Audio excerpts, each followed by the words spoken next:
Probably like, yes, Miss Campbell. I'm thinking, as long as y'all know that I'm serious about this.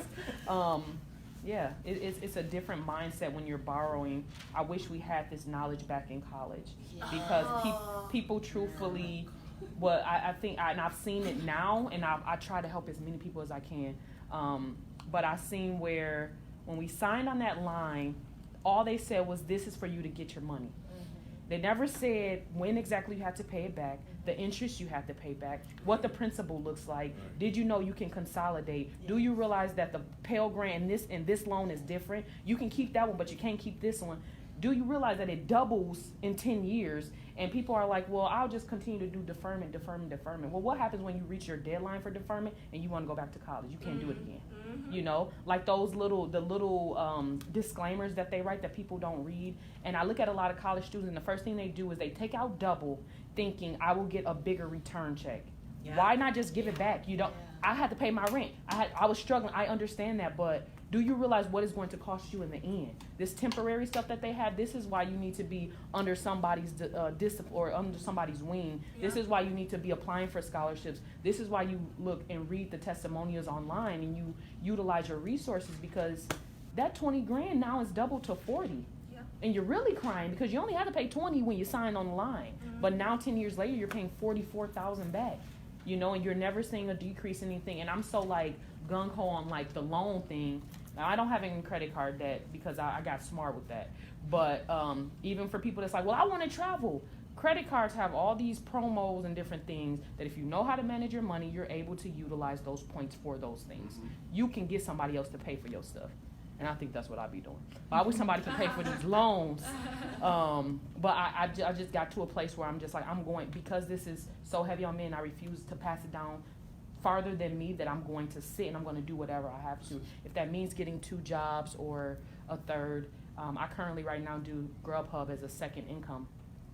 No one told me until I read it online that Grubhub it's not signed under the government. It's like a contract. It's like an individual contract or something like that. So you have to save your 30% of the SSI or whatever they take, because the IRS is going to come after you. And I'm thinking, I ain't never paid the IRS a day in my life. I am not finna pay. And I just got smart with Shaka, put away the 25% now. Right. So when they come and ask for the 1,000 or 2 grand, you have it, versus scrambling trying to figure it out because you have this extra money you think you have. Yeah. I don't. Exactly. I'm sorry, Pastor John. I didn't mean. No, you're fine. It's just, I was thinking back here and how Pastor and others have said that it's a tool. Mm-hmm. My sister, because she learned how to use her credit card as a tool, they own a business of publishing. And so she says, what I do is, I've got the money to pay for the paper, but I put it on the credit card that gives me all these miles. Then I pay it off when the bill comes. So suddenly now she's getting free airline tickets. In fact, she paid for mine for a week going to Florida. Nice. All other stuff. All I have to do is pay for activities and food while I'm down in Sarasota for a week. That's what.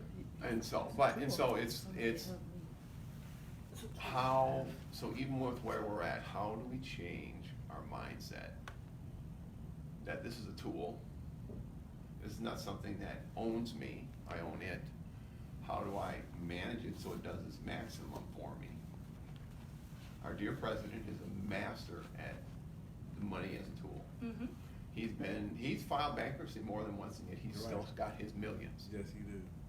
Because he knows how to use it as a tool. He's got a write-off at one of his golf courses for $10,000 a year, because he has these goats foraging on the wilderness. He's got them wandering on this golf course, eating these indigenous plants that they don't want them around. So for having those goats around, he gets like $10,000 a year tax break on whatever it is on the business. And that's just one example. Mm-hmm. Is sometimes we just have to look to see. There are different ways of, if you find a way for the government to pay off student loans, mm-hmm. Let's say they say, okay, they forgive you this loan. Be careful, because now they'll charge that back to you as income. And so you're paying the income tax on the debt that was forgiven. Mm-hmm.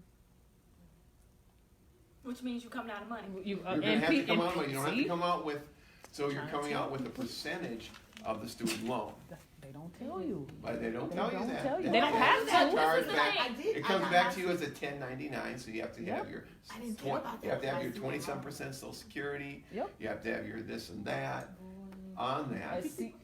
Unless you can claim hardship, there's a whole bunch of other things where yeah. But the thing I keep hearing is they don't tell you that. It's not not gonna set tell up for they to tell They're not gonna you tell or you. anybody You gotta else see that. that. Like, this Read that. country was built on secret societies and members and elite systems to where a certain amount of people stay where they are and then everybody else is under them, no matter what race you are. Because there's white people that they don't get into their groups and get certain type of information anyway. But we are in the information age to where people are sharing this information, and if you don't tap into the information, it's no longer, oh, they didn't tell me that, you didn't tell you that. And, I understand it's like, well, I don't know what I don't know, so I don't even know what to look up. That's just opening a book. Literally, when I start reading books or watching people who are successful, they will say something really small, and I'm like, oh, what's that? What is a 1099? What is income tax? What is this? And it just, your knowledge base just spirals, right? When you start listening to the language of the successful and the wealthy and the elite, your knowledge base just spirals because you're like, I've never heard of that term. Let me go look that up. And then when you look that up, they're going to say something else, and you just build. You see what I'm saying? But it's up to you. It ain't up to it ain't up to the school system. It's not up to your job. It's not up to the people on the student loan companies. Nobody is out here trying to make the consumer win. Right. This is a big business country, whether it's in pharmaceuticals, education, health, anything. Like, they're supplying us with turkey and chicken knowing it causes cancer. They're telling us, on the American Cancer Society saying eat more chicken and turkey knowing that is linked to cancer.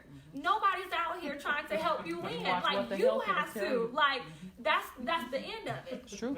So for your expectation to say, oh, they didn't tell us that, they never will. They never said they was. They never agreed to. Like, I don't understand why you expecting that. You know what I'm saying? Like, it's just, who is they? It's not going to happen. It's up to you to break the cycle, to get a wealth of information to where you can pass it down and create a quote-unquote secret society or a wealthy or elite system in your bloodline. That's what a lot of these families do. They tap into how to make a successful business, how to manage money, and they teach their children, and their children teach their children, and their children teach their children how to manage the properties, how to do this, how to do that. Like, that is passed down. It is not in the school. It is not in college, and nor do those type of parents expect it to be.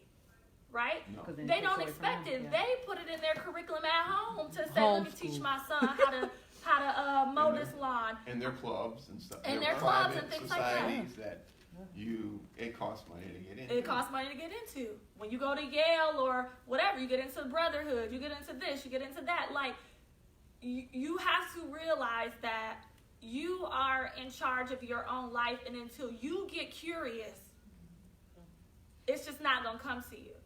And then another thing about the paying off debt, I'm going to tell you right now, the numbers don't add up.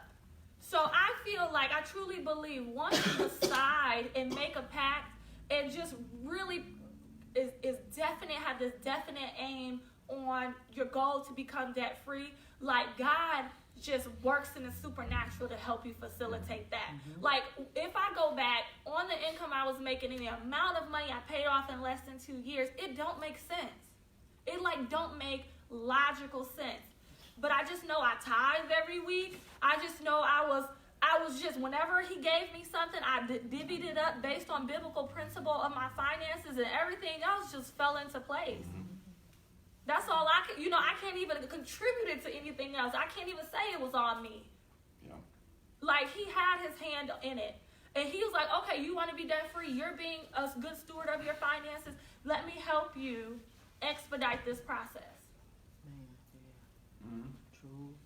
Miss Juanita, what were you gonna say about your loan, the forgiveness? Oh, I was just beating myself up because I I'm on one of those programs, and I thought I had done all the research in regards to it because like I've dealt with like credit cards and years ago, and so I knew about the 1099, but I never applied it to the student loan part. Check on So, that to yeah. be sure. Okay. Because, Yeah. and so, the government considers it's Yeah. paying you something. Yeah. Yeah, that makes sense. So it's still considered I just income never applied it to that. So because, okay, we're not gonna just give them this money. Mhm. We'll forgive them this, but we want this in return. So wait, can you break that down a little bit, Pastor? All right, Or I so can what talk it to you is- after because I know. No, it's so everybody, it says, basically whatever the amount is, the amount you take out. the amount that they forgive. Forgive. Okay. So let's say they've forgiven 10,000. Okay. So there's a 1099 Right. with a taxable amount on that, on whatever the tax rate is on that income level, whether it be 10% up to 28 or so percent. You'll end up having to include that on your tax form as 1099 income. And so what he's saying is, you know how like you get a W-2 in the mail and Yeah. it's a form. A 1099 is a form. It's not a But it's W-2. from It's a loan. different form, and it says you received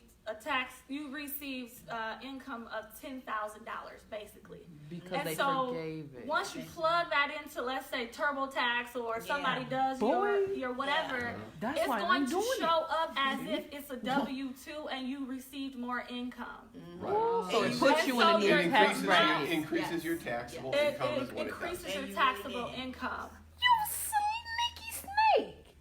And that happened to me. I paid off a It's just that the government car paid you. loan. It was like $17,000. I was paying it. They was taking my state. I was going through so much, but I ended up getting it off my credit because I did what you did. Start calling around, answering questions. Like I'm like, okay, well if I got this much, can I talk to some manager or something and drop this or whatever? So finally, I got to about $6,000, and they took 2,000 and something, but they wrote off that, and I had to when I did my taxes. Huh. It was like I had the money and I didn't have the money. I'm like, okay, what is all this about? Because it gets them, it's a tax break for It's a tax them. break for them. But that's not fair. It's No, they, and the almighty unfortunately, dollar, you like don't said. know to put that into y'all agreement because they'll do it without telling you they're doing it. But see, and that's what I'm saying. I didn't know that. Yep. Because I But tell my clients to now say, I know. when if they forgiven something, say this has to be where you do not collect.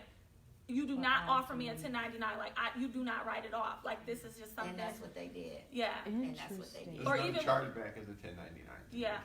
And even with me, I don't do W-9s in my business for under a certain amount because W-9 means if I give you this, like if I do this service for like, for example, if I'm doing this workshop, and let's say my workshop costs $1,000, right? And so, but I did it for Revolution for free. I don't want them to send me a W-9 trying to write it off, like Saying to that where I gotta report it as income. No, we're not doing that. You know what I'm saying? Like it's Okay. just loopholes that you can So go through. anything forgiven, whether any loan. Yeah, I don't want Many any. makes it. I don't It's care always in good to any check on case. anything that's been forgiven. Exactly, and you got to ask these things. What is the how are you going to handle this tax wise? That's all you got to ask. Okay, you're forgiving me, whether it's car, auto, whatever. How are you going to handle this on your end tax wise? And if they say, oh, we're going to just send you blank or we're going to do blank, hold on right quick. Research that and see what that means. Right.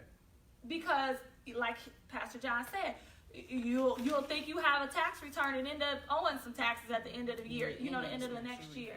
So what are those forms that the loan people send? I don't think it's 1099, but it says this is how much interest you pay, so we give you money back. That's Yes. a different form. It's a Yeah. different form. That there, It's yeah, a there's 1098 or something like that. something like that. It 1098. basically it shows earned income interest. Okay. In other words, basically with these amounts, you've earned this much income based on interest. But I don't think they've changed it. The first $400 is basically they let you have.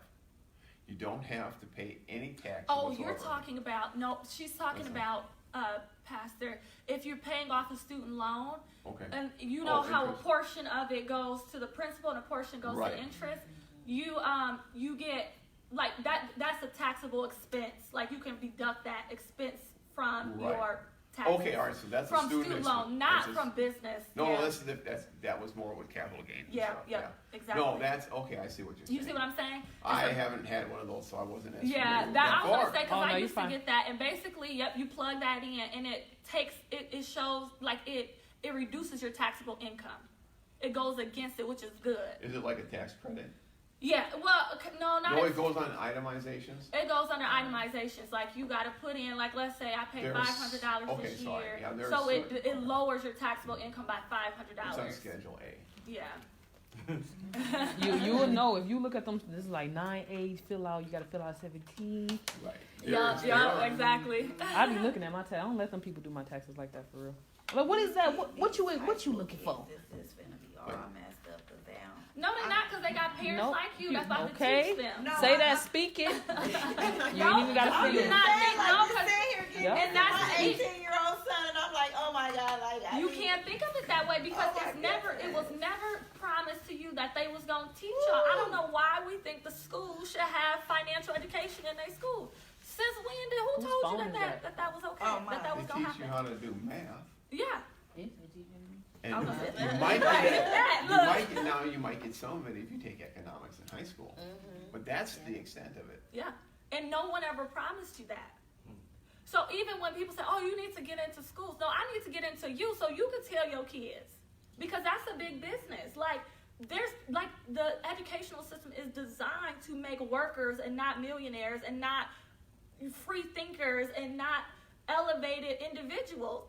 It makes no sense to bring it there. I'm bringing it to you so you can teach your children. And I think another part that's really, a part that's really hard for me too is that the stronghold, like breaking down those generational curses. Because I come from a lineage that we live check to check to check. Yeah. Single parent, and so that's even more of the heavyweight because I'm trying to change that trajectory. And that stronghold is, because, and I talk to my granny all the time and I'm like, dang, I love my granny for true, but she like, ooh, this pension, that's all I got. And I'm like, shoot, but by the time I get to it, I might not even have a pension. But I just think about like how we have conversations and just like her financial journey and things that she's experienced now at 83. And I was like, I have to change that, but that weight is so heavy of trying to change that trajectory of your family that sometimes get discouraging as well. Because you're dealing with that spiritual piece trying to break that. When you come from a family who've been living check to check, or you come from a single parent household that they didn't talk about finances and other things. So that is really hard too, trying to overcome that piece. So, how do you try to budget, manage that, but then also deal with that spiritual piece of trying to change the trajectory for yourself and your legacy and your children and so on and so forth too. That is one thing that I encourage everyone as they start to attain financial freedom. Like, your vision is going to expand. Every year you're going to want to do something more and more and more and more and more. And then there's going to become a time when every time you're like, this is unattainable. This is unrealistic. This is uncharted territory for me. I've never seen an income this large. I've never seen this much money in the bank. Like, this is uncharted territory. Like, we wish we had it, but when we have it, it's like, oh, what do I do with this? What if I start being successful at investing? What if I do start making $10,000 a month? Then what? All the money blocks start coming. The warfare starts coming. Like, again, going back to the struggle, no matter what level you're at, every time I increase my income or I hit a new income goal, then I start thinking, can I even manage this much money? Can I even grow my business? Like, am I even worthy enough? Like, did I do good enough? Like, that bondage and that stronghold on family and wanting to just sabotage yourself. There's times where if I have money in the bank, I will want to just spend it all just because I'm not even comfortable being in this space. You see what I'm saying? And subconsciously you'll try to drag yourself back to where you're comfortable. It's so and it don't change after you hit a block, after you hit a goal or a milestone financially. The warfare comes and you got to just kind of keep pushing through that. And one thing I tell individuals is to get somebody who's done what you want to do, to where they can keep encouraging you, like, no, this is possible. Do this, do that. Don't do that. Stop thinking that way. That's negative thinking. That's thinking. Stop that, because it just gets harder, and everybody says, well, people say when, like, it's hard to be broke, but it's also hard to be wealthy, because that comes with a whole different mindset you have to master. Like, it's not easy being wealthy, just like it's not easy being broke. Nobody's out here just being easy. The wealthiest people don't even handle their own money. Exactly. Right, yeah. Because it's so much. It's they hire somebody that's all their job to do is to make sure my stuff is taken care of. Because you're so emotional as a human being, as a physical being, that in order to manage that amount of money, you need somebody who's unattached to the amount of money you have and unattached to your wealth. Otherwise, you will find yourself potentially sabotaging yourself in doing that. And wealthy individuals know that. They don't put all their faith in them physical selves. They know that they are human, and that they make mistakes, and that they're emotional creatures. That's why they hire somebody to do all that. Right. Any more questions? So good, I know. So y'all gonna set some goals? Yeah. Write y'all vision statement? Oh. Yeah. Doing something. Pastor John? Doing something over here. I'm double working. I was just sitting there figuring out, okay, so what does it really cost me to operate my car for the year? Mhm. When you start to look at some of these numbers, you scare yourself. Yeah. Boy. So it's like, all right, what is it?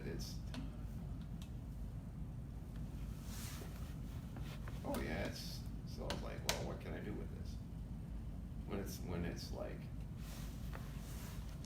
over $7,000 a year. Mhm. We're For your talking- car? For my car. Between car payment, car insurance, gas, maintenance, Wheel alignments, you oil change. put it all in there. Yeah. Let's scare yourself to death, Mhm. or to life, or to change, one of the two. Hello. One or the other. And so as you begin to look at everything, and then just let things hit. Don't try and save yourself from some bad decisions. Because I've tried that and it doesn't work well, because you just end up delaying the inevitable. Exactly. So it's like, just recovering from some recent, not the best decisions. It's like, okay, just let it hit. Okay, peanut butter sandwiches for a while, because I ain't gonna do nothing. Just do it this way. Who was I talking to the other day? Who came? I feel like it was you, Keisha. No, it wasn't you. Somebody came up to me. Oh, I know who it was. It wasn't Keisha. Somebody came up to me. Well, she came up to me Tuesday at church, and actually I work with her. She's a client, and she was like,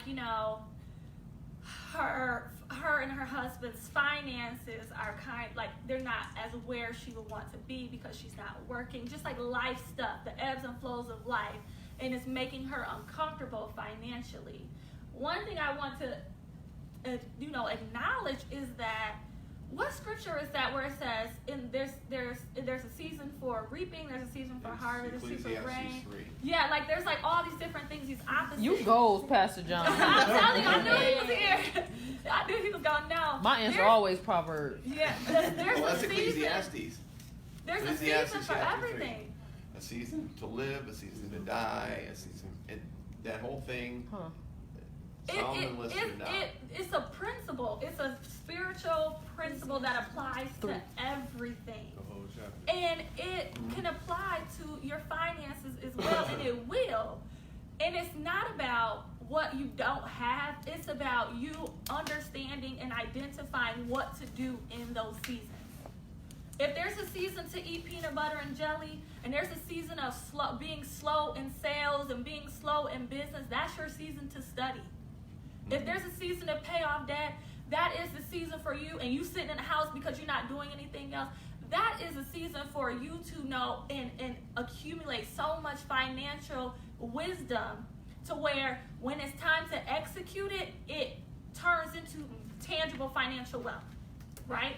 It turns it from the reaping to the harvest, or from planting the seed to harvesting the seed. Like, There's going to be ebbs and flows of life and ebbs and flows in your finances, and that's okay. That should not discourage you. Now, if it's full all year round, you just don't have any money. That's a problem. But if it's an ebb and flow, that's normal, So don't get discouraged if in a season, you're not able to pay off as much debt as you was 2 months ago. That's normal. Roll with the punches, right? Some months are more expensive than others. Some months you'll be able to save a ton of money. Some months you won't be able to save $5.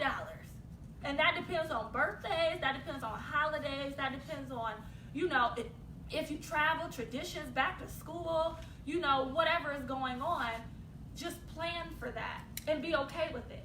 Like Pastor John said, don't delay the inevitable by trying to resist it. Lean into it. You see what I'm saying? And then when it's time to kick it back in high gear, kick it back in high gear.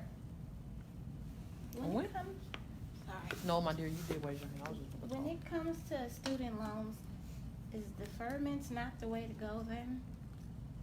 Or like if income-based payments, is that stuff not the way to go? Or do you do just not accept anything and just say, no, I'm just gonna pay what I can when I can?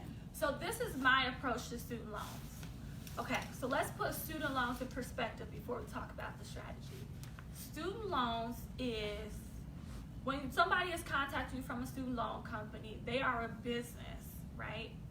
The only thing that they affect in your life is your credit. Typically speaking, if you cannot pay for your student loans, or if you're debating deferment and all this other stuff, you really shouldn't be worried about your credit score anyway, because credit score is how well you borrow money, and you use your credit score to leverage the ability to borrow money in the future. And if you are struggling to make ends meet, or if you have a money issue or financial issue, the last thing you need to be worried about is borrowing more money and your credit score.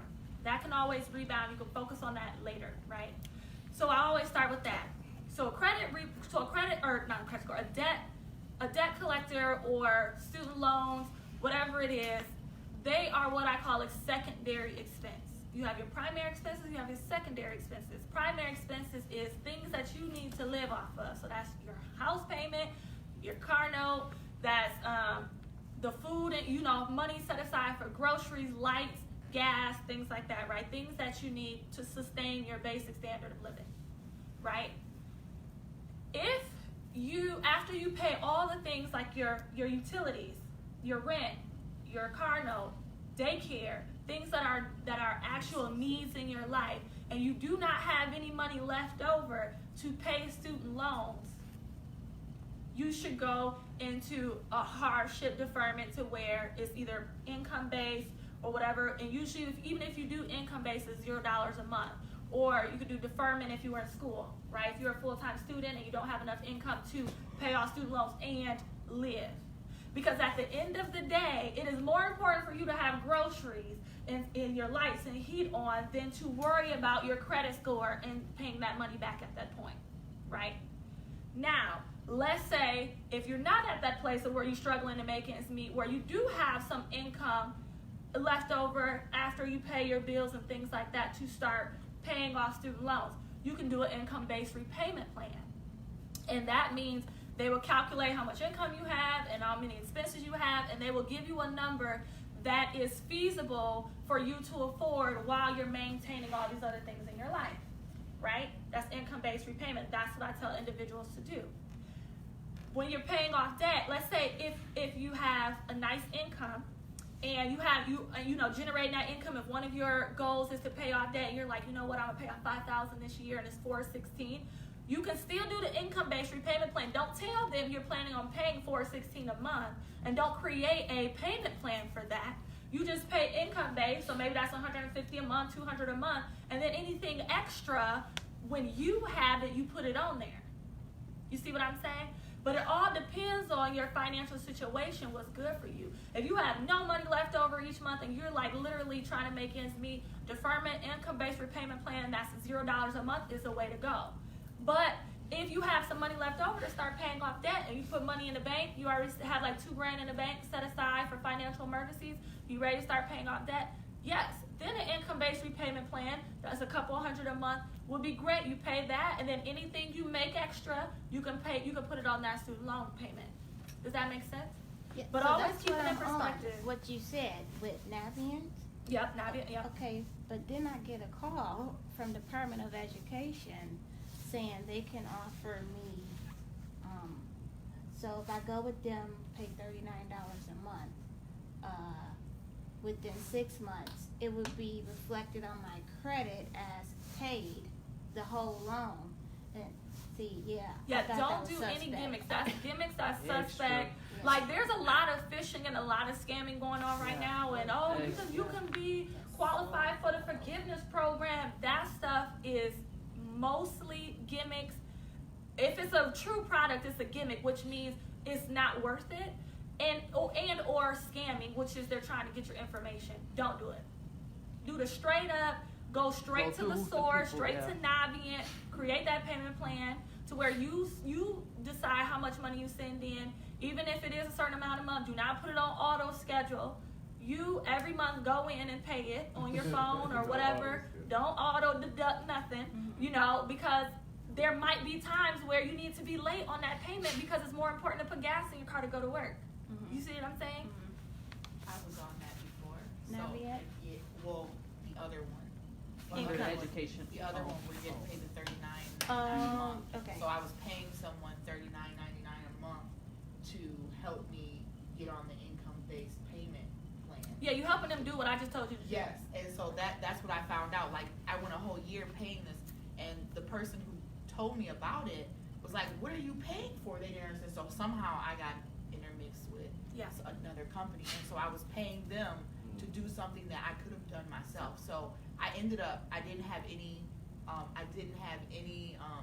statement or anything. They were automatically deducting it from my account, so I had to close my account so that they could call me, and then I was able to get out of it by saying, "I don't want it. You're not getting any more money from me. I've been told what this was."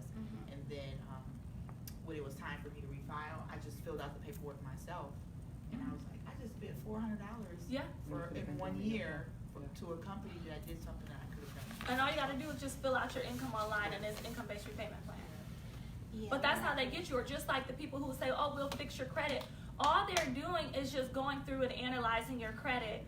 And truly, half of what they do is illegal because they'll just start disputing stuff that's true, and then it'll drop off your credit. But then it may come back if those creditors refile it, and then it drops in the future. But they already got their money. What they do is they sell off the debt to a new company, and so now the thing's resurrected. Boy, people is scheming. It's a big business country, like it's all about business. Nobody is calling your phone to help you, No. to give you the best that they can give you. Besides the $39.99 that's gonna cost you. I know they get mad at me because I'll be like, "Nope, sorry." I be messing with them. Oh, no, I'll answer it and then just hang up. And then I'll I hit be block doing that this too. number. You know Yeah, what? When they call call me, they'll say, because I get this one all the time that says, "You have," so it's obviously fraudulent. It's a scam. And the guy says, "Do you have a major credit card that you would like a low?" Something he says, and I don't even have a credit card.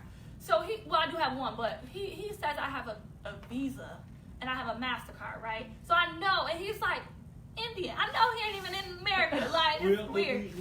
And exactly. His accent. Like, barely can understand him. And he's like, "Oh, do you need help with something? I was like, "No, I would like $30,000. Like, every time they call me, I'll say, "I would like $30,000. I would like $30,000. And they'll be like, one guy was like, "Go to hell," and hung up on me. And I was like, "Dude, you called my phone. Like, I'm just saying what I want. I'm putting it in the atmosphere too." And then they'll be like, so then one woman was like, "Me too," and then hung up when I said it. And I was like, y'all know y'all just robocalling people. Don't get mad at me because I'm being funny with y'all. Like, Unfortunately, there's people that believe them. It It is. That's why it works. It's very That's why it unfortunate. works. it's very lucrative business. And To people that be scam. believing them be the older people. Yes. No offense, Pastor John. He said, I know. None taken. No, I mean just kind of like the ones in like the nursing homes that are like, oh, I got this extra, you know, Oh, blah, blah, yeah. blah. Sure, baby. Yeah. You know, like Pay that. the IRS once, I owe them money. It's like, no, they get you registered mail. And that's what I was gonna say. They don't even call you. They No, no, send they you send you a information. Right. They send you a with letter, please show up here. I called the IRS because that's something like that happened. The man that called me and he was like such and such, such and such. You I about said, to get a sheriff to your house and or blah blah something. blah. Yeah, and I said, I called the IRS. I said, I don't know what's going on. She was like, well, ma'am, I'm glad you called because that is not. So yeah. Wow.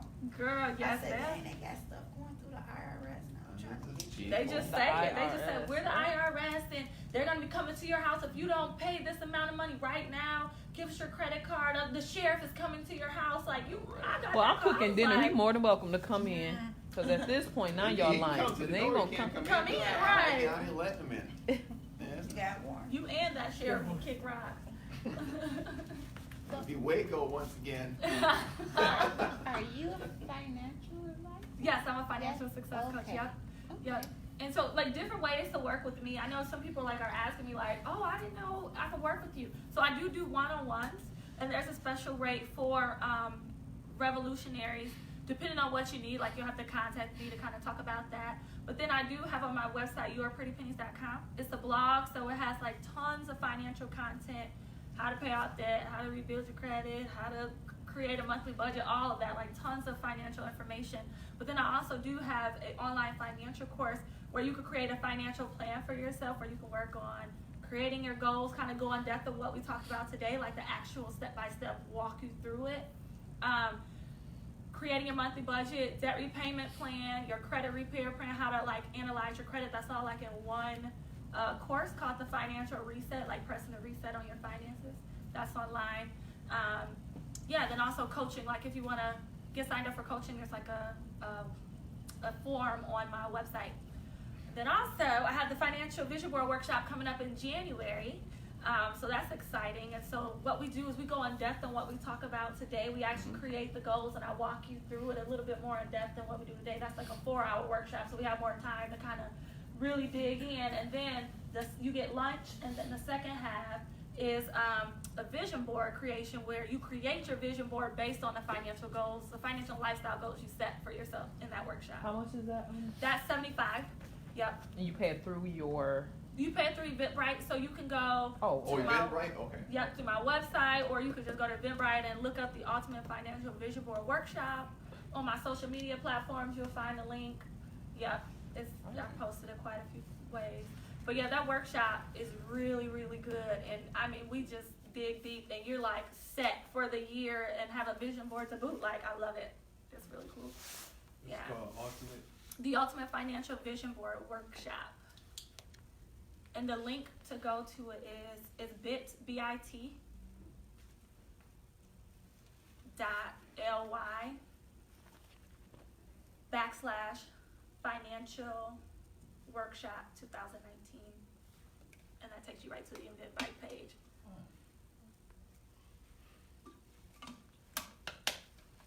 Yeah. So, was this good? It was good. Yeah. Thank you. Yeah. I don't know if I missed it, but can you do the,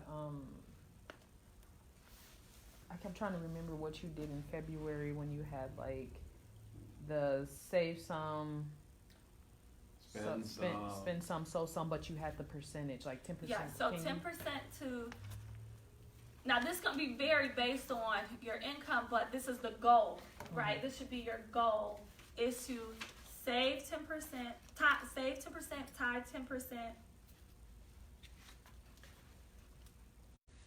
Yeah. Or give, you say tithe to give, 10%, save 10%, and then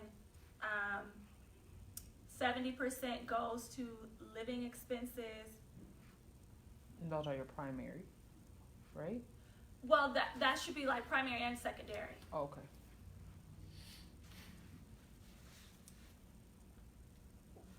Save 10%, tithe 10%. 70% living expenses. What's the other 10%? And then the other 10% is why am I drawing a blank? Food. was a nope. No, that's It was part a- of it's- living. Yeah. Save, give. It was 30 that you Okay. sporadically. What pastor does, I was trying to, so here we go, sorry. So 10% goes to saving, this is what I teach. 10% goes to saving, or no, tithing, giving. 10% goes to saving. And then when you're done saving, like in a savings account, investing. Investing is long-term saving, so that saving/investing. 60% goes to living expenses. 60, okay. Yep, sorry. 20%. And then 10% goes to splurge or for yourself. 10% goes to personal or business development or career development. Okay, thank you. Mm-hmm. And so that's ideal. If you are in a season where you're paying off debt, it will probably look like 10% going to giving, 10% going to saving, 60% going to like bills, and then 20% to debt. Or, you know, like those averages might look very different. But the goal should be these 5 things to do with $1 is to give, save/invest, live off of, put some money to the side for yourself to like keep yourself up and keep yourself motivated and going, and then business/career development. Like you should always be finding new ways to earn more money, increase your income, increase your worth in the marketplace, right? And so if you are in a career, that could be applying for courses, going to business events, getting certifications, things like that, to where you can get a promotion at your job, you're qualified for more, you can justify the substantial income increase that you're asking for. If it's a business, growing your business to the next level, investing in your business, starting your business, launching your business, right? If that's personal development, using part of your money to read more books, do courses, go to events, spiritual conferences, you know, Young Lions, things like that. Mm-hmm. And the books is free at Barnes and Noble. The books is free at, you know, every Saturday I try to think of, I'm just going to go and read this book for, it can be 30 minutes to an hour. They never kick you out. There's a Starbucks, there's the mall. Like you can go and like piggyback off the books. And if you like them, just buy them. Just buy them, yep. They have workshops too. Mm-hmm. So you just had the vision statement and goal statement, that was all? Yep, for creating your financial goals. Mm-hmm. Yep.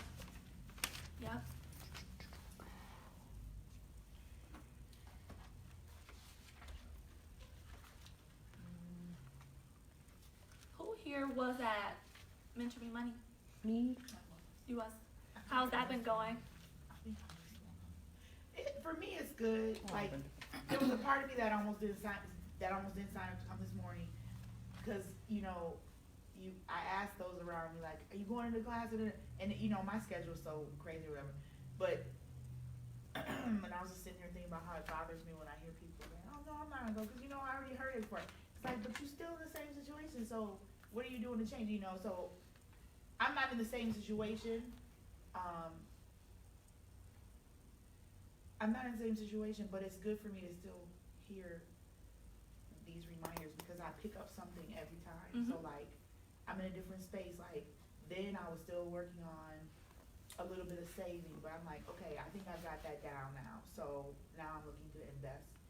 Like I said when I first came in, I'm just in a different space. So. One thing that individuals think that because we're talking about finances that it's going to be the same thing. Yeah. This is not Mentor Me Money. Nothing we talked about here was nothing we talked about at Mentor Me Money. Mentor Me Money was creating a monthly budget and saving, and this is creating goals. Like, this is something totally different that you should be doing along with that.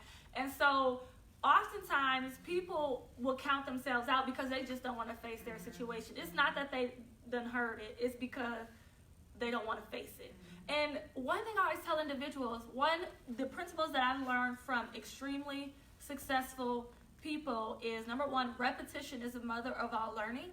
So the individuals who are very wealthy and are very successful in their own right for whatever they think is successful, they learn one thing over and over and over and over and over and over. They don't go and do 10 million things one time. They do one thing 10 million times and become a master at that. So when it comes to finances, they learn how to do one thing in finances over and over and keep listening to it over and over and over, even if they got it, until it becomes second nature to them, and then they move on. They don't go to different places and collect, new information. No, they drill in the same information and then build upon that. And then the other thing, Zig Ziglar always says, motivation is just like a bath. You need it every day because it wears off, which means you need to constantly be in situations and places where financial discipline and motivation is constantly being given, right? And inspiration is constantly being given because it drops off. Whether because you're around somebody or because you kind of forgot and got disconnected to your financial plan or whatever the case is, you constantly need to be in a space where you are motivated and inspired to keep going, right? It's huge. Like, it's a game changer. Most wealthy individual has masterminds. They go to the same seminar every year, learn the same thing over and over because they know that you're always teachable. Like, you never learn everything. Like, you know that you don't know. You know what I'm saying? You know that you don't know. Even if you think you know that you don't. You know there's another layer to it. You know there's something else that's for you. It's never stop learning. It blows my mind that this information is free. Right. I was like, I dare not miss That's what I said. I was like, because people, you either gonna go. complain about money or you just ain't gonna come when it's free. So it just doesn't matter half the time. And but this is the thing, I made it free. I was even talking to Lady E about that because she was like, are you sure you want to make this free? I said, yeah, because I want to give value up front.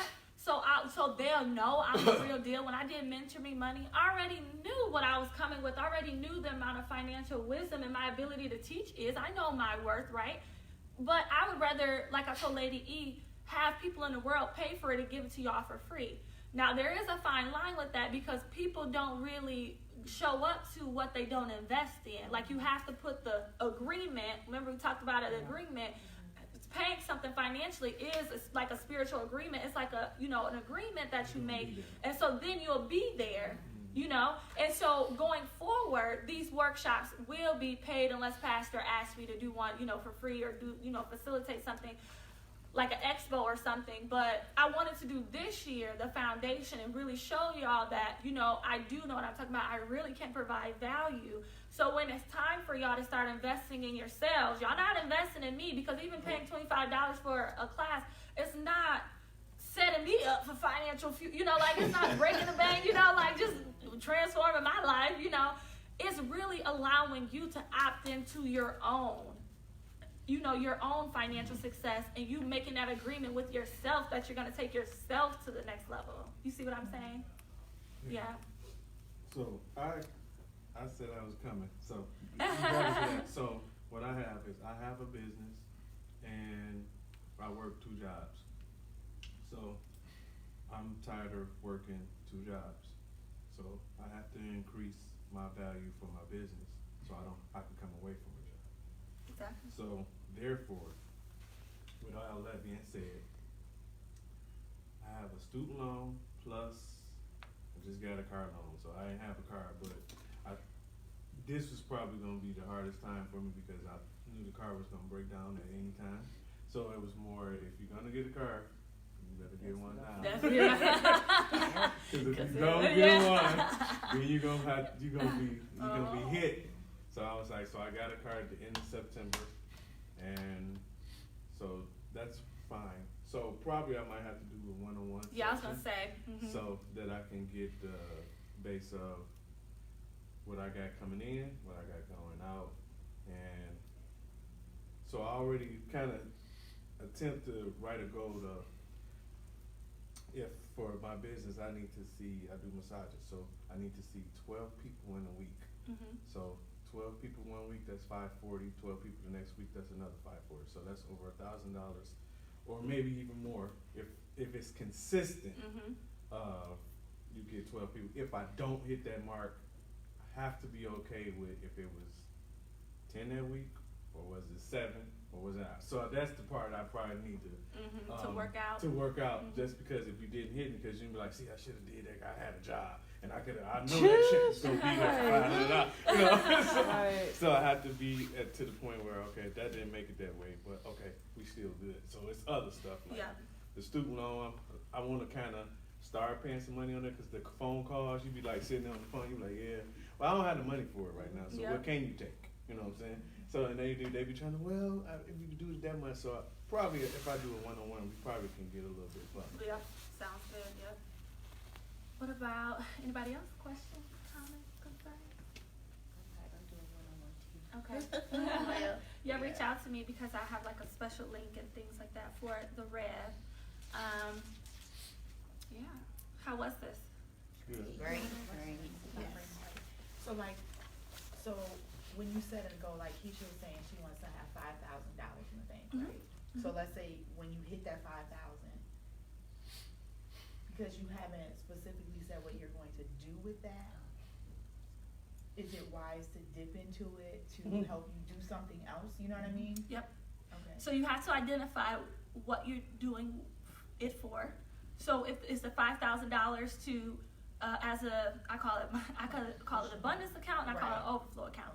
Okay. My abundance account is my money is quote unquote emergency fund, but I'm not expecting financial emergencies. Right. I'm having to set money to the side for abundance, like, cause I have abundance, and if I need to use it, like, it's all about how you say it, right? But yeah, technically it'd be your emergency fund, right? Let's say you save $2,000, cause I tell individuals save at least $2,000 in the bank, right? So that's for financial emergencies, right? So you put that in the bank and you leave it there, and it has an assignment.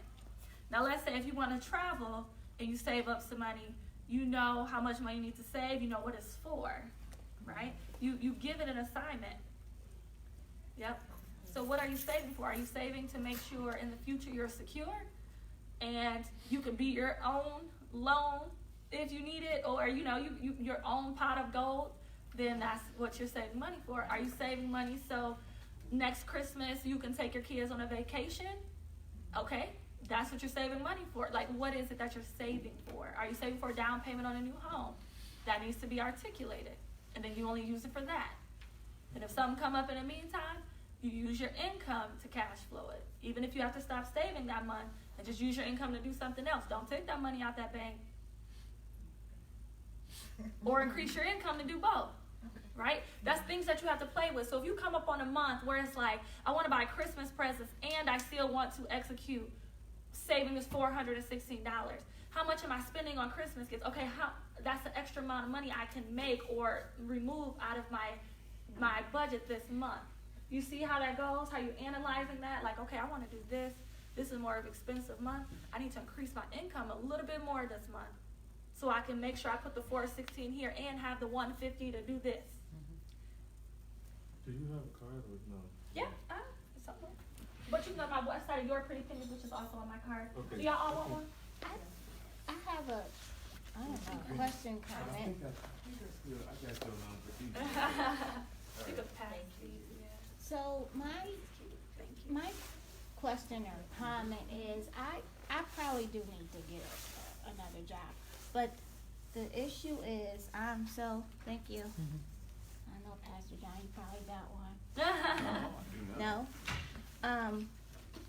I'm already tied up so much with my kids. Yep. It's like, man, if I get another job, You'll be away from them. and I'm totally That's the not mom that wise. wants to be there, Yep. and I have to be because Dad can't, so I feel like somebody Has to be there. gotta be there. Like, and then like with the, even, I don't know, I just can't, in my mind, so I think that's holding me up. In my mind, I just cannot swing You it. have to sell your tags, talents, abilities, and gifts. Juanita, what do you do to where you are a teacher, but what else does Juanita do? Let her know. Jewelry and I bake cookies. She at home with her babies. Okay. When I I'm was baking in my this weekend. debt-free phase, I was couponing. I sold my coupon stockpile, and I used to do classes and teach people other how to coupon. And my daughter was with me the whole time. I was making gift baskets during the holidays. Like, none of that required me to be at somebody else's 9 to 5. You have to get resourceful. You have to use your God-given talents, gifts, and abilities to generate income, because that's what you're made to do. You're made to create. You're made to give value. And when you give value, people give value back, and most likely it's in the form of money. So that's all money is, and selling your quote unquote services or your products. It's just exchange of value. So what are you valuable in? Is it babysitting? Is it knitting? Is it cleaning other people's homes? Is it whatever? Like, you can do it with your kids sitting on a couch on YouTube while you cleaning somebody's home, organizing their closet, helping them, making meals for elderly individuals, people's grandparents. Like, there's a million ways to make money. It's fine, and maybe keep in mind something that you can have your kids with you on it. Oh, that's what I'm saying. All these things, Oh, yeah. never do something that your kids are with you. As a mom, I never encourage women to have 2 jobs. First of all, we're not even designed to truly have one job to where we're the head of household, let alone 2, and be without your children. No. I never encourage women to have more I than had one 2 job. before, and I quit. My daughter was 2 when I got up one morning. And I said, Mom's gotta go to work. Like, I was teaching all week, and then I held a second job and didn't really need it, but I was trying to stack the savings account. And when she turned 2, I got up one morning. I was like, okay, Mom's gotta go to work. She went, and I went to work, and I put in my notice that day. I was like, okay, I quit. And she's 15 now, so I've only worked the one, and just 5 years ago, I started doing the jewelry. And then just this year, I started doing cookies. One thing about me, I was doing coaching. I was doing financial coaching before I built my business. That's another thing I was doing, and she was there with me. What broke me was when when I was in college, I wasn't in college. What was I doing? I was doing something where I would drop her off all the time. I was studying for the MCAT to get into med school. And I had to drop her off in the evenings to go study with the study group, but I worked full time during the day. And Taryn was 4. And in the evening, one evening I was making dinner, and she was actually at home. Her preschool teacher called me and said Taryn has been having a rough week. And that day, Taryn was crying and said, I'm tired of my mom always dropping me off. I see my grandmother more than I see her. Ooh. I was in my kitchen bawling, thinking in my mind I'm doing this for her. Kids would rather have you, struggling to make ends meet as a mother. As a father, that's different. Like, we're women, so kids need their mother. They need both, but they really need their mother too to be there. And it's not worth it for an extra $150 a month for your kids to be in turmoil when you can be making that same amount of money at your home with your kids by your side. I'm gonna be honest, like my oldest son, he's 22 years old and being raised by my mom. Was that your son that was called? Because I see you crying. No, that's my 18-year-old. That's my 18-year-old. What's his name? Traquan. That's what I was like. When you was crying, I was like, that's supposed to be her baby. Yeah, but I'm talking about my 22-year. Well, he about to be 22, and my mom, that's all she did was work. So that's all I knew, and I wanted to provide my kids with a lot of stuff that too I couldn't have. So at the time I had the 2 boys, and I work. And as he got older, I got more closer to church and stuff like that. So he started kind of regretting because I was working 2 jobs at the time, but now I don't. So I'm trying to figure out what's the other talent or something I got, because I kind of grew up with him. I was like 19 having him. So it's a lot of things that I've done that I didn't know. And one of those things that I regret is working like that. Not really being there, And my 18-year-old, I was like always more at his football games, at his stuff. And he always say to this day, he's 22, and he'd be like, you wasn't there like that for me. You didn't do that. You was always gone, or I never seen you. I was always at my grandma's house, and that just tears me up. Did you talk to him about why? Yes, I did. I talked to him why, but now he has to let that go. Yeah, Because I apologized. I Yeah. talked to him and I explained to him things, but it will so on him for that, Yeah. that, it kind of hindered him. So now I tell my daughter, like I see the difference in my children since I'm there more. And now when I do work, even though I don't work that much, when I do work, they like, you always like, I'm like, I'm not even working. Like, My friend, I have a best friend, and her mom passed away, but the way she talks about her mother is so beautiful. But they struggle so hard. But she would be like, man, we struggle now that I look back, but my mom made it so fun, and she was just so, like, such a great mom, and blah, blah, blah. They didn't have much, but I mean, she loves her mom, and, like, just the way she talks about, like, memories with her mom. My mom was a workaholic. Both my parents were. And I desire, and I had everything I want. I had everything I wanted growing up. But me and my mom's relationship, I wish I had that relationship with my mom that she talked about with her. And it's so, isn't that so crazy that we think we're trying to do all this stuff to provide for our children, but they just want us. Hey, thank you. they just want us. You know, they just want us. That doesn't mean to quit everything and just be poor, no. But that just means you have to be smarter about how you manage your household as a woman, a single woman, because your children are just important as the paycheck you're trying to run after. Yeah, I have. I really have. So good. Like doing that gymnastics thing, I'm kind of trying to figure it out because my daughter Layla, she flips like soon as I go home. I I'm know she's telling gonna be you. flipping, talking about, so Mom, can I go to gymnastics? Now when I come in the door and I'm like trying to figure out how And can you be I like, put this girl, in my I don't even got budget. money for this dang on 'Cause car. You talking she- about gymnastics? She's flipping everywhere, but I have to invest. Like the pastor said, you have to look around and see what you need to invest in, and I need to invest in her. Yep. That's You know, well, invest in all my children, you know, even my oldest son, I'm trying to build a bond with him and get him to that point where, you know, the relationship is getting better, because just because you're 20, 22, that's another thing of my goal is to still have a Disney trip that we never had, and to bring him with me to have that for him.